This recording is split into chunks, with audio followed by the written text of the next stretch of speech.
There's an old video which has recently resurfaced online and has gotten quite viral, where a penguin can be seen repeatedly walking away from its colony, its feeding ground, all its comfort towards far away mountain all alone, seemingly fed up and disappointed with everything around it.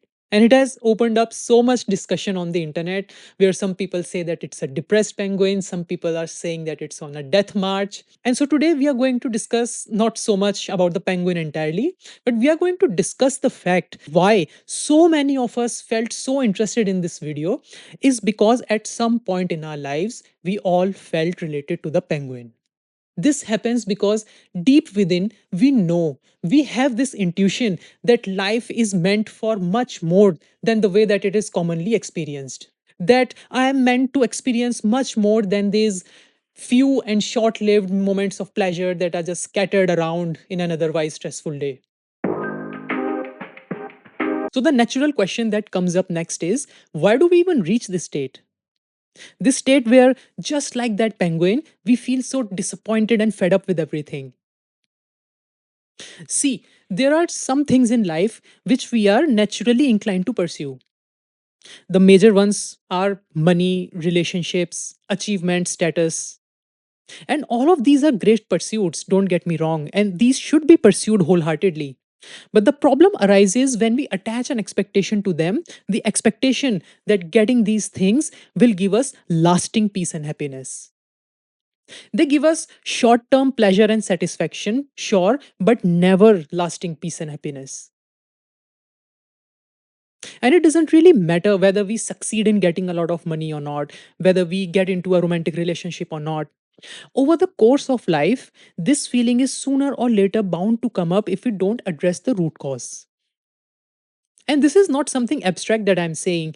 You can look around yourself and see people in their 30s, 40s, 50s, and even younger people in their 20s live a life of silent disappointment.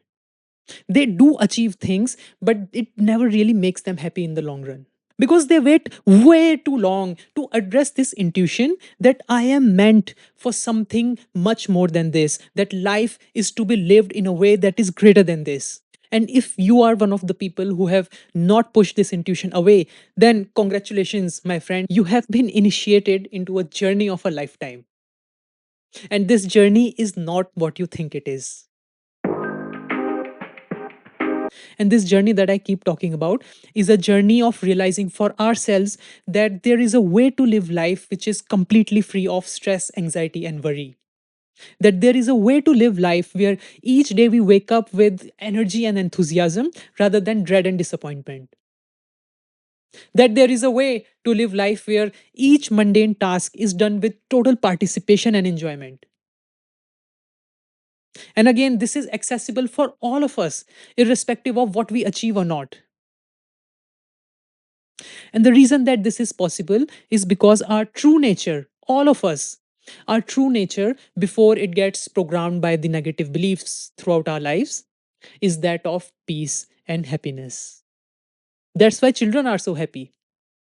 Now, you might be wondering that if our true nature is that of peace and happiness, then how do we actually get in touch with it?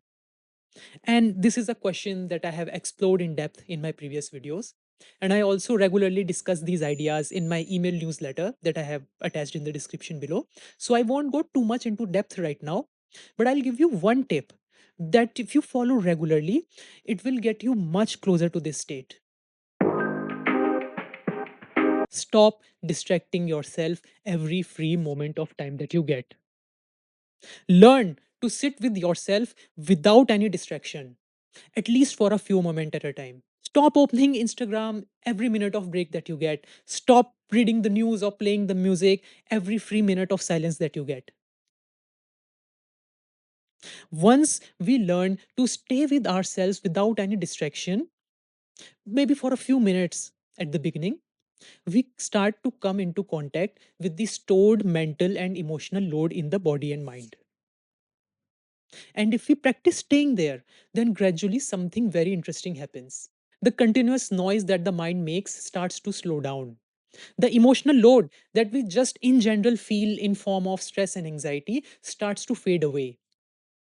And gradually a sense of peace starts to come up. It's a bit feeble at first, but it grows stronger and stronger as we practice.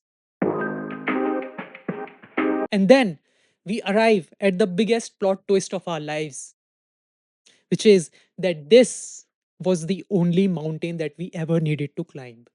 That this journey is actually a proverbial journey inwards. And you can do this sitting in your apartment in a city square, or you can do this sitting in a cave in the Himalayas. It does not matter. What matters is that at some point of time in your life you realize that all the things that I mentioned before, money, relationships, achievement, status, all of these things are needed for their utility and are needed to be done for the fun of it, but they are not needed for peace and happiness. And then this seemingly unending dissatisfaction finally starts to come to an end. And so now we can go back to the society and do all the things that we were doing before if we want. But this time, we are not doing those things because we think that they'll make us happy. This time, we are doing them because we know that they're an expression of our already present happiness. And so, this is how we end our seemingly never ending disappointment with everything around us. And this is where the penguin makes the journey back from the mountains. Bitches all on my bumper, they trying to fuck up my paint, but they can't. They out of breath, they can't keep up with my pace like.